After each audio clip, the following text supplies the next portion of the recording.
Hello there, everybody, and I'm going to be tonight talking about stress and coping mechanisms during the current world situation. The underpinning idea that stress as a system hasn't really changed. What causes us stress and how we relieve stress, and those things are what has changed. But stress itself hasn't changed. It is still an underlying factor in many mental health issues. It exacerbates pretty much everything. Can have knock-on effects into physical health as well, big time, and the difference between acute stress and chronic stress. So that's what we're going to be talking about today. A very brief intro on me for anyone who is not familiar with me. Who I am. So my name is Dave Cottrell. I run a company called Mindset by Dave, and my job is to work one-to-one with clients talking about this kind of thing, and also to educate groups of people on things like stress, anxiety, depression. Depending on how we get on for time today, there might even be some little bits on stress, on anxiety and depression at the end, we'll see. I've lived with bipolar disorder my entire life. I was diagnosed at 14, but obviously I had it before the diagnosis actually came. It's a funny thing in mental health, we think about a diagnosis as being the turning point. And for me, it was just a point at which a lot of things seemed to make sense. I believe that mental health is something that we can impact. I believe it is changeable. I do believe that how changeable it is will differ from person to person. So a person with a rather severe mental health condition, the things that we talk about may be more difficult for that person to interact with, but I do believe that person can get benefits within their sphere. So relative benefits to where you are on your own individual journey. But I don't believe that mental health is 100% this thing that happens to us and that we can't do anything about. I believe it's both something that happens to us and something that we can change at the same time. So that's what I work towards, and that's one of the things I'm going to be working towards today. Stress isn't the only thing that causes mental health issues. It's not, but it does exacerbate all of them. So an anxious person that isn't experiencing stress is different to an anxious person who is a person with an eating disorder who, stress will exacerbate that. Depression, stress will exacerbate that as well. So that's what we're going to be talking about today. The reason being is because I want to try and help as many people as possible with this presentation, and stress is the one thing that affects all of us. Every single one of us is experiencing stress in one form or another.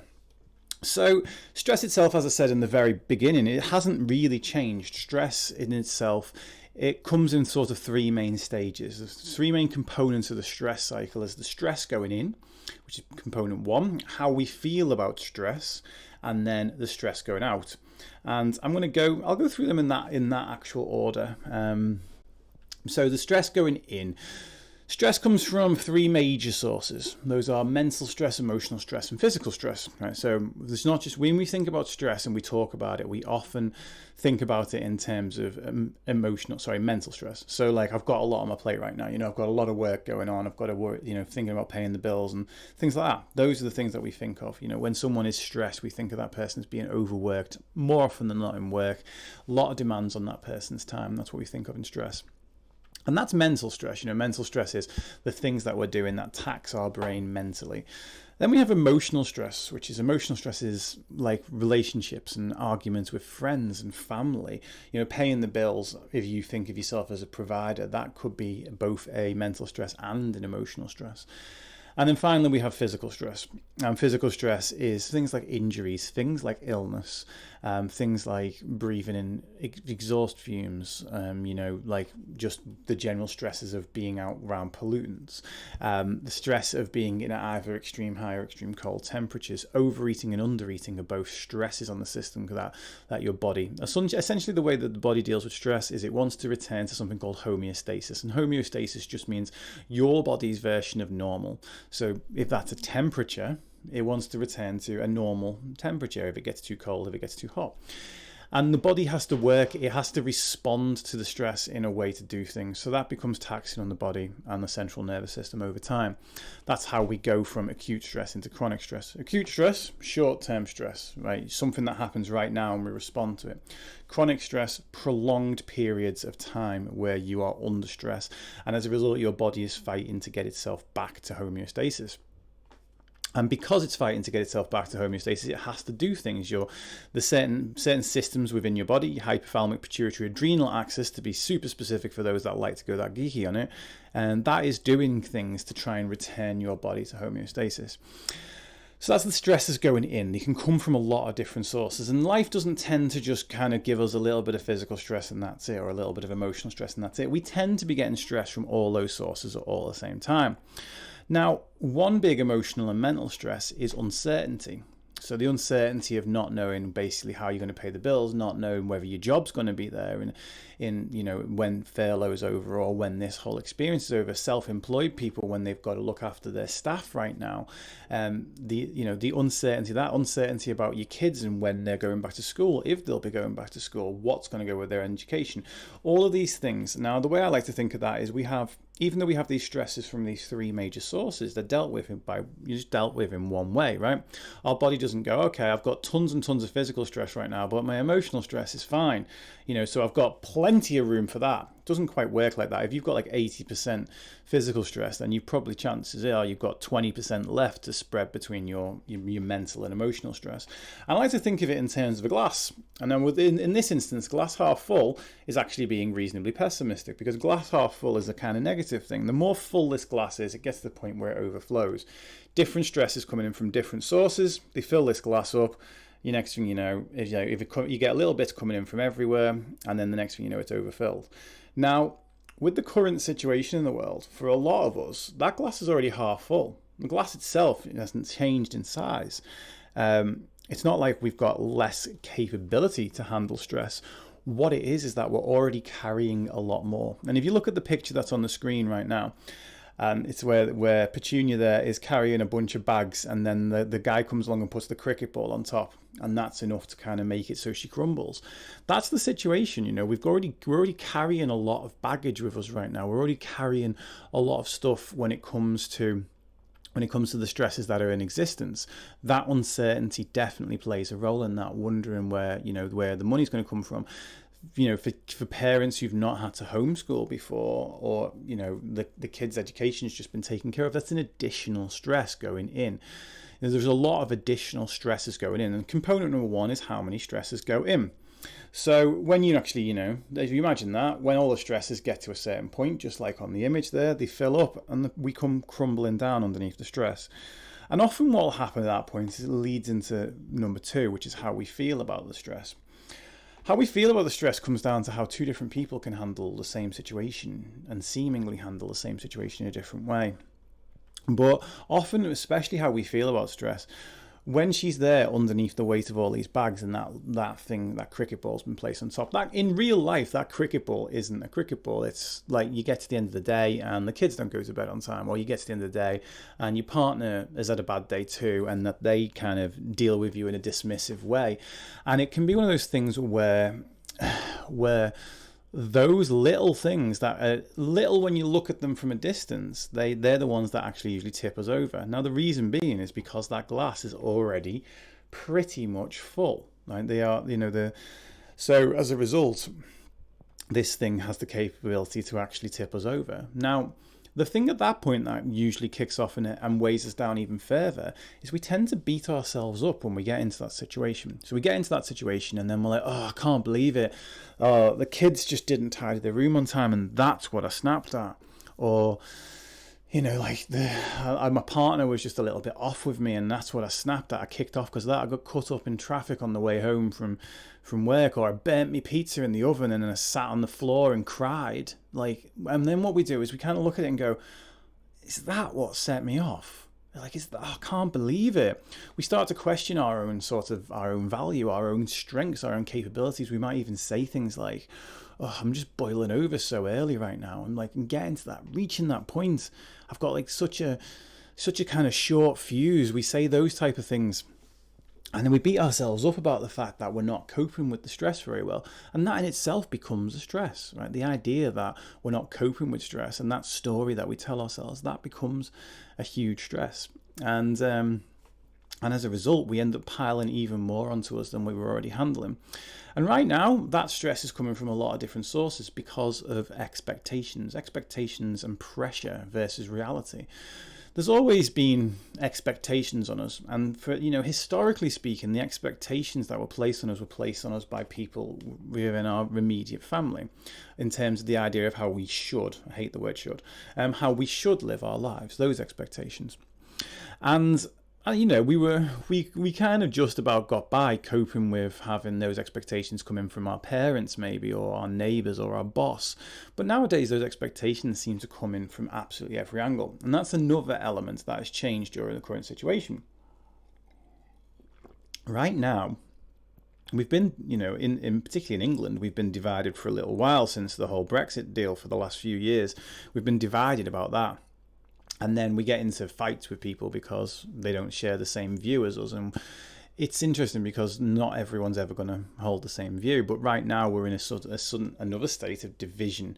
When, for example, when the schools reopen, the schools are reopening partially here in about a week, and certain parents do want their kids to go back and certain parents don't, and often people are quite vocal about that.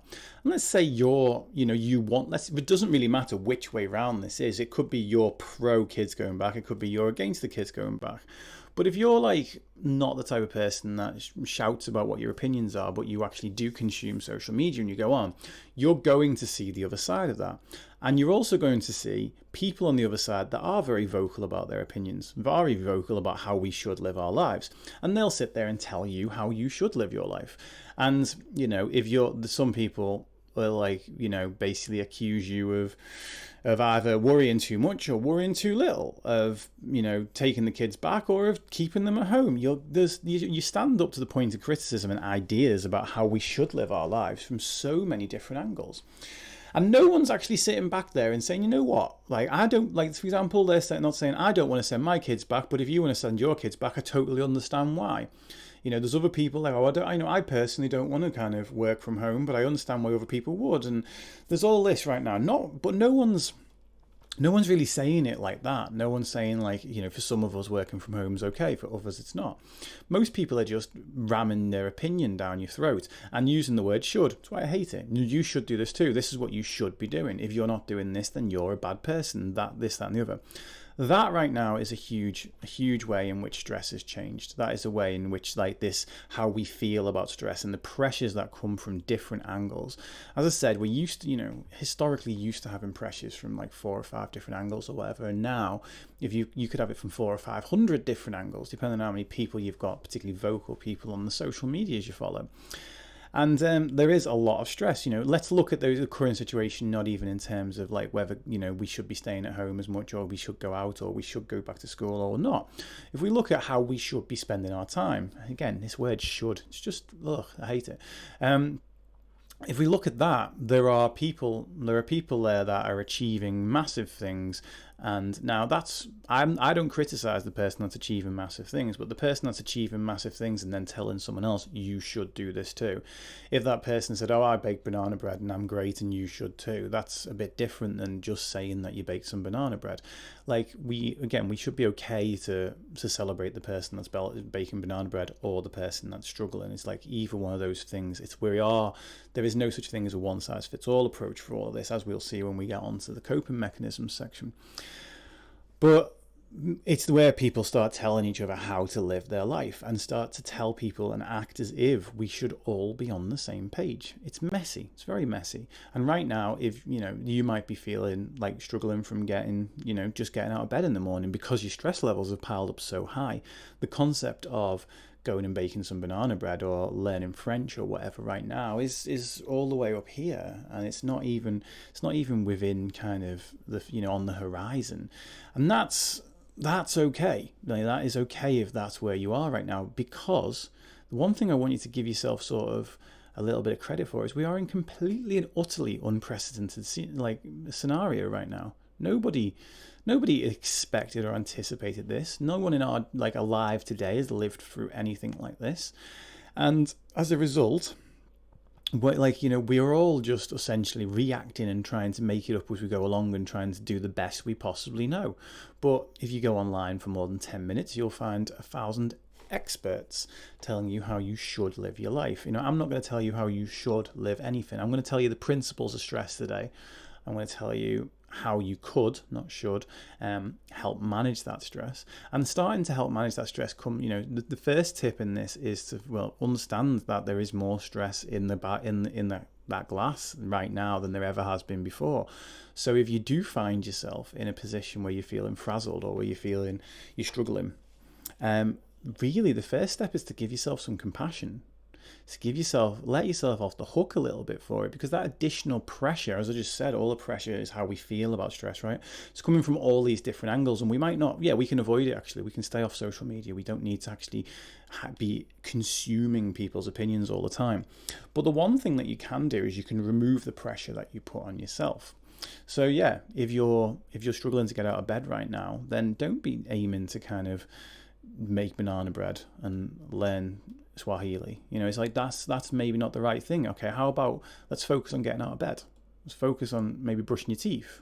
Let's do that. And we'll get back to that in a little bit when we talk about baby steps and happy dances. But it's about where you are in the current situation. And this current situation is unprecedented. So it does make sense that you will be feeling a little bit more weighed down by this. And the trick there is not to weigh yourself down further. The trick there is to give yourself compassion and focus on what you can do and give importance to what you can do. If all you can do today is get out of bed, then I'm proud of you, and I want you to be proud of yourself. If all you've done today is turn up and just watch this video, and I'm proud of you. Thank you for joining us, and thank you for kind of being part of the conversation. And that has the opportunity to maybe help you take a step further tomorrow, and that's great. So we don't want to put any additional pressure on right now. And the third one is what we do to get rid of stress. So we've dealt with the stresses going in. We've dealt with how we feel about stress. And number 3 is ultimately how we deal with that. Is what we do to let the stress out. Now, that again hasn't changed, but that principle hasn't changed, but in practice it's changed a lot, because we've got to look at the things that you did before this for stress relief. What were the things you did? Now, there'll be some things that you did deliberately for stress relief. So you might have gone to the gym or gone swimming or gone running, for stress relief. You might have hung out with friends or whatever. And those things can't really do right now. But there'll also be things that you did that you weren't necessarily doing for stress relief specifically, but now you're not doing those things, and we realize maybe that you were getting some stress relief from that. The big one for me is podcasts. I absolutely love listening to podcasts, and I would often listen to them when I was driving if I was seeing a client face to face, which I've obviously not done for 9 weeks now. I'd probably usually, my clients that I saw face to face are usually about half an hour away. I'd have half an hour each way on podcast. That'd be great. Going to the gym, that was one of my things, but going to the gym, I'd have 20 minutes each way on podcasts. And again, that would be the thing. When I went to give these type of talks in businesses, I'd give them 4-hour, 5-hour drives away sometimes. So that'd be like 8 hours, 10 hours in the car. That might have been, giving some stress going in, because of the physical stress of driving, being stuck in traffic, things like that. But I was listening to audiobooks and podcasts. All of that has now been taken away. And it took me a good couple of weeks to actually realise just how good that was for me. Right now, you might be in a situation, one of 2 different situations, maybe one of where you live at home on your own and you're used to having alone time and you time, and you actually quite like it in smaller doses, but now it's all you've got. And you don't realise that actually going out for a coffee with your friends every now and then, or seeing the friends down the pub, or going for a movie with one of your friends, or whatever it might be, those things broke up the me time so that you appreciated and valued the me time, and you valued the time with friends. And that might be one situation. If you're in this whole situation right now and you're isolated, you're in a house on your own. So that physical kind of connection is something that could have been something that was helpful for your stress in the past.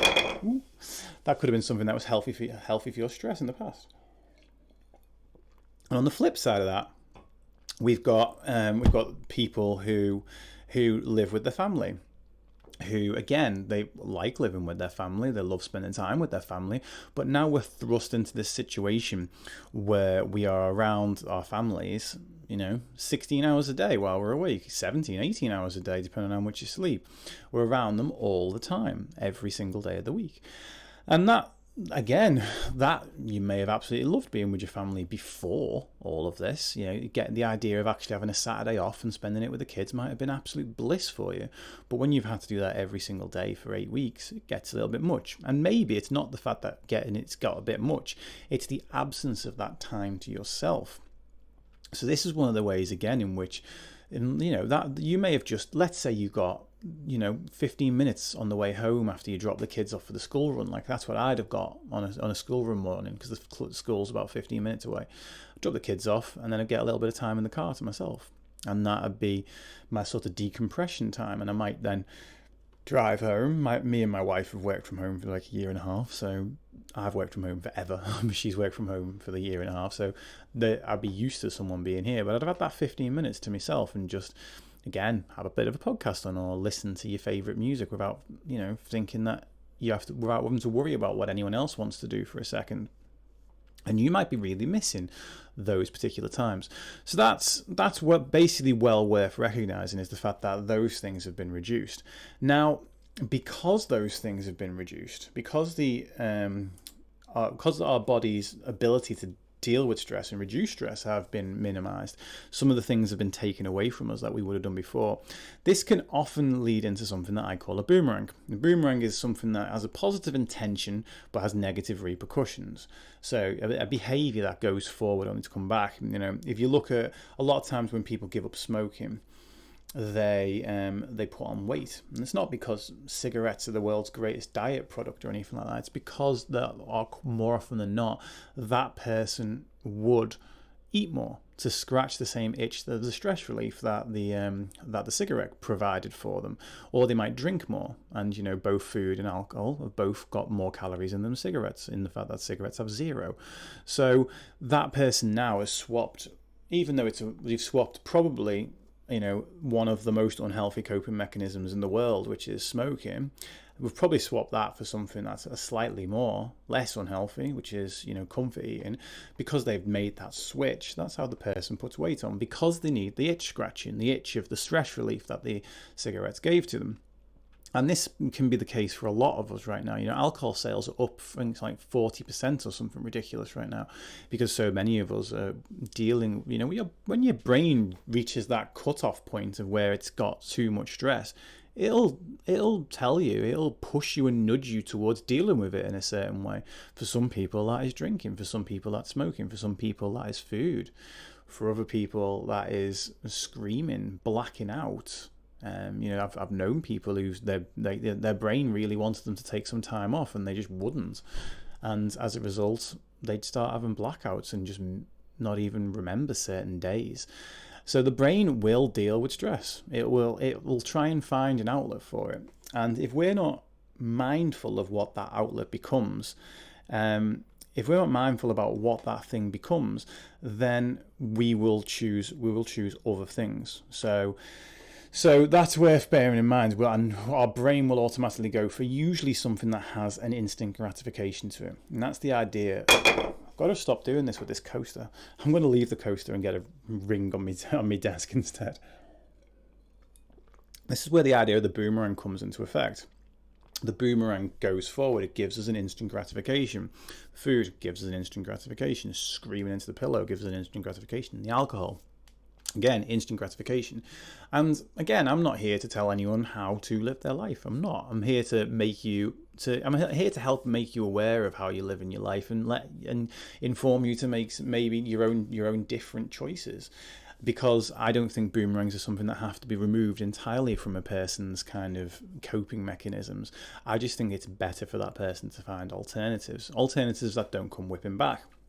The reason I call it a boomerang is it goes forward only to come whipping back. Now that can be usually the same, whipping back in meaning the same thing that you're trying to avoid or handle or deal with, you exacerbate. So alcohol, for example, you have a few drinks And if you have a few drinks, you maybe feel that stress relief in the short term. But then when the boomerang comes whipping back, you have a bad night's sleep, you feel dehydrated, you wake up feeling hungover and sorry for yourself.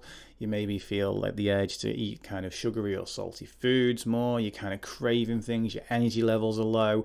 Your ability to kind of cope with noise and stress is all just minimized. So whereas you got that stress relief in the short term, in the immediate, the instant gratification, you've now sort of put yourself in for additional stress in the long term. And that's the idea of a boomerang.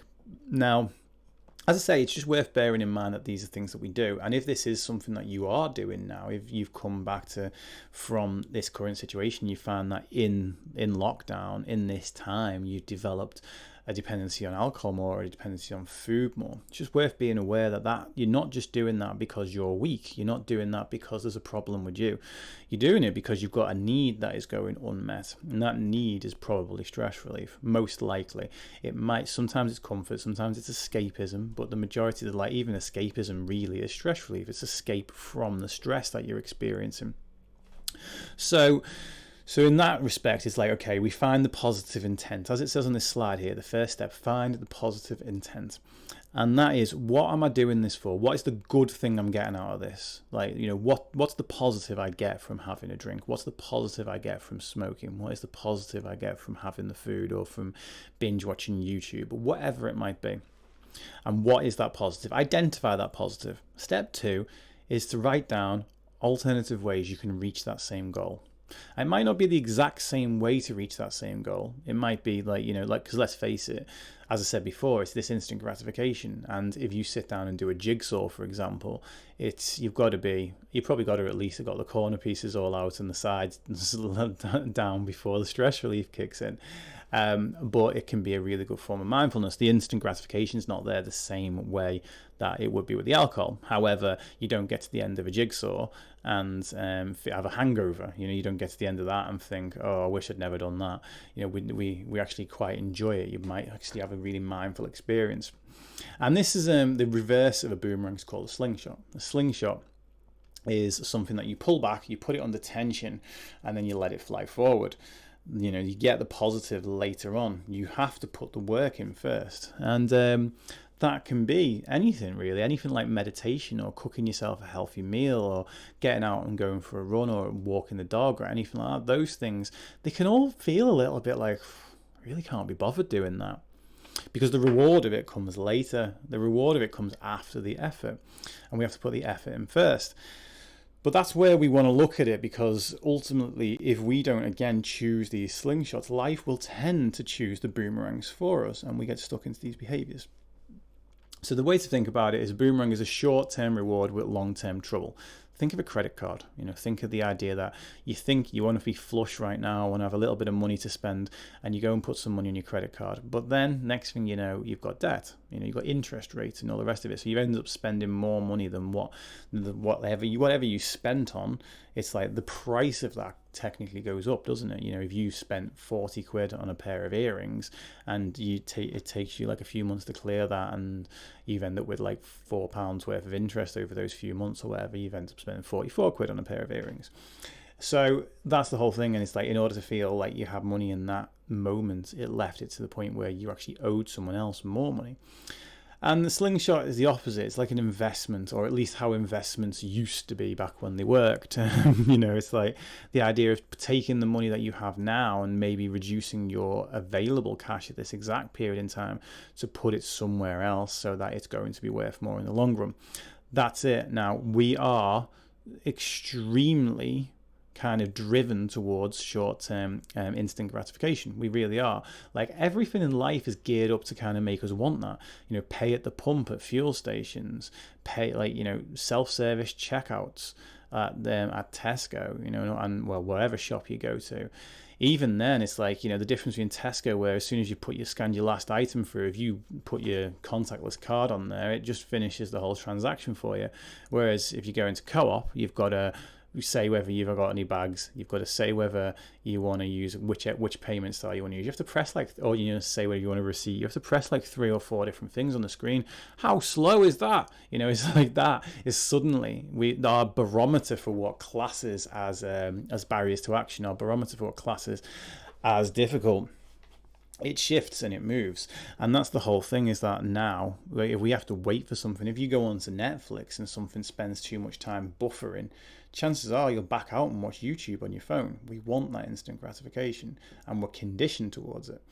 And the thing is, that's not good for us. Because we lose the ability to delay gratification. It's they're like two completely separate skills, and we're practicing the instant gratification skill all the time. Want things faster.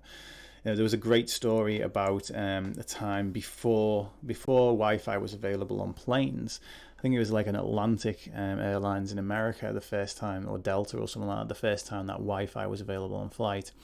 And apparently they announced it like during takeoff. It's like, and for the first time ever in the history of transatlantic flight, we have Wi-Fi. And the whole cabin burst out in like uproarious applause and all the rest of it. And then 15 minutes later, the Wi-Fi went down and didn't work for the remainder of the flight. And the story goes that Atlantic or Delta received more complaints about that than anything else. They received more complaints about a new service that wasn't even promised. It was just a surprise thing, because whenever the level goes up on something, that's where our expectations of how it should always be. That's what we become sort of expectant of. And that's the thing, if we get continually expectant of the fact that everything in life is just going to give us this, you know, immediate fix, that everything we do is going to give us that immediate reward, then what it teaches us to do is it teaches us to walk away from challenges. It teaches us, if something is difficult, if we struggle at something, then it's not for me. It's not natural. And we rob our chance of the possibility of learning some really great stuff. You know, meditation, the first time you do it, it's not natural. It's not, really isn't. Your mind will be all over the place, especially if you've come at it reactively. You know, if you've come at it because you want to quieten your mind. If you've come at meditation because your mind is already extremely chaotic, chances are the first time you do it, or the first 10 times you do it, it's going to be extremely difficult. You know, that's why guided stuff works really, really well, because you're not expected to do it. But it's like, you know, that's why people who learn exercise and stuff is really good to go and get with a PT and commit to some sessions with that person, because you've got to get over that period where you don't know how to do things. You've got to get over that period where things aren't good on the first go. You know, I often say this to my kids, you know, like that. In terms of they play Fortnite and stuff, I tried playing Fortnite on a few times because they wanted me to play it with them, and I just get in and like, I'm good at video games, and I drop in and get shot before I've even got a gun, and then the next one I get in, get a gun, and get shot before I've even loaded it, and so on and so forth. And in order for me to get good at that game, like I would need to spend some time and actually get over that hump. Now, I've not personally got the desire to do that in Fortnite because it doesn't interest me. Doom, sure, yeah, played it on that, did it on that, fine, I'm okay at it, good at it. Same with Call of Duty. But my kids, they got over that whole initial hump of how hard Fortnite is, because it's such an important cultural thing for them and their friends at the age that they are. It is an intrinsic part of their culture. So as a result, they go past that point of difficulty. And those situations do come up in our lives, you know, but it'd be great to see them get this past that same level of difficulty on, say, their computing homework, right? You know, because yeah, that's hard at first, and it's, you know, it's supposed to be. I don't know where we've got the idea from that learning a new skill, or developing a new project, or learning a piece of software, or whatever it might be. I don't know where we've got the idea from that these things don't take hours and hours and hours to master. And we need to like look at even our behavior change like that now. Yeah, you might think, yeah, of course it takes hours to master playing the piano. But what about having a bath and reading a book? Should that take hours to master, or should that just be easy? It's stress relief, isn't it? So should that just be easy? Should it just come natural? Well, no. Because if you've dealt with your stress with alcohol or with food or with drugs for a long period of time, that's what your brain's learned to think of as natural now. It was never natural in the first place. It just had that instant gratification. And this is the thing, is in order to make the new habits stick and the new habits become natural, we have to get over that initial pullback, that initial slingshot coming back, the initial stress, the initial effort. And in that period, we need to be compassionate to ourselves. So if you do decide that you're going to go and meditate, you kind of get into, it doesn't have to be kind of exactly like that, but you get into it and you start finding that your thoughts are going elsewhere, and you try and bring them back. Now, if you sit there and your thoughts are going elsewhere, and each time you gradually bring them back to center, bring them back to the thing that you're focused on, yes, it goes off. Now, you're not failing if your brain goes off in a million different directions. The only way I wouldn't even say it's failing, but if you're not, what you need to think of in that is putting in the work in terms of bringing it back to center. So the work there is that, like when you go to the gym, like the reps, like you do, like, it's all well and good for someone to tell you do those pull downs, it's going to build your back. But if you just go and sit there and look at them, it's not going to work. You actually have to engage and do the reps. It's the same with meditation. It's like you have to bring your attention to what you're actually doing. And you have to do, and the reps in that are the times when you bring your attention back to center. If you sit down and start to read and you find that your mind is all over the place and you just can't focus for a little while, take some time to relax and ease into that process rather than beating yourself up about the fact that you're not getting it. Because this is one of the things that often makes us, throw the baby out with the bathwater. We're doing these things for stress relief and they're not giving us immediate stress relief, so therefore they're not working, and therefore we can't do them, and why can't we do them, and what's wrong with us, and all of that stuff. And that all that's going to do is make us go, right, this stress relief stuff's not for me, so I won't bother with this. And we go back to the habits that we're trying to walk away from. It is difficult. It really is difficult to do it, but it's not impossible. And that's the thing, is like when we look at it, we want to be realistic. It's not about being optimistic or pessimistic about the difficulty. Optimistic is like, yeah, it's going to be fine, and I'm going to crack on, and I'm going to do this. I'm going to win. That's optimism. And if you get into it with that, yeah, it might give you a bit of momentum to actually get you going. But chances are when you get into it and then you struggle, it's like, oh, it's not how I thought it'd be. Pessimism, on the other hand, is it's never going to work. What's the point in even bothering? But realism is, okay, this is difficult. I'm trying to change a habit, so it's supposed to be difficult. And that's okay. The fact that it's difficult is not a problem with you. It's a problem with the thing. We want to look at the thing as I don't even like the word problem, as the challenge. The challenge to learn to meditate, the challenge to sit and colour for an hour, or the challenge to, put on some music and enjoy a bath. We don't think these things should be a challenge, but because we are wiring new pathways in our minds, we are choosing new habits, then yes, these things that sound seemingly pleasurable can be a very big challenge. And the last thing on this list says takeout menu. The takeout menu basically is I don't call it a to-do list. What I would love you to do after watching this is sit down and say, right, the positive intent that we looked at the boomerang, or even just stress. Let's just say stress relief is the positive intent, because it fits nicely with the whole. If you've come to watch this, you've come to watch about stress, haven't you? So let's say we put stress relief as the positive intent.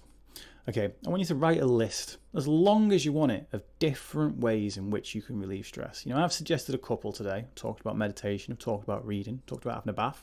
I quite like doing a face mask, really do.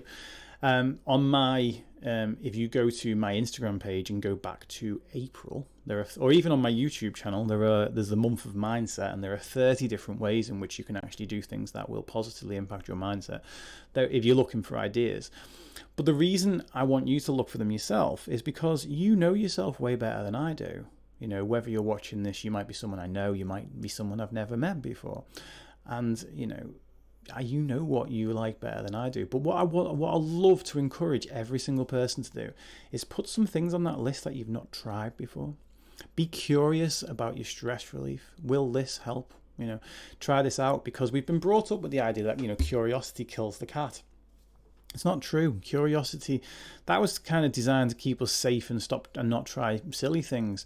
But we kind of, as humans, we take these sort of axioms and then we start taking them as like, all right, I'm not going to do anything.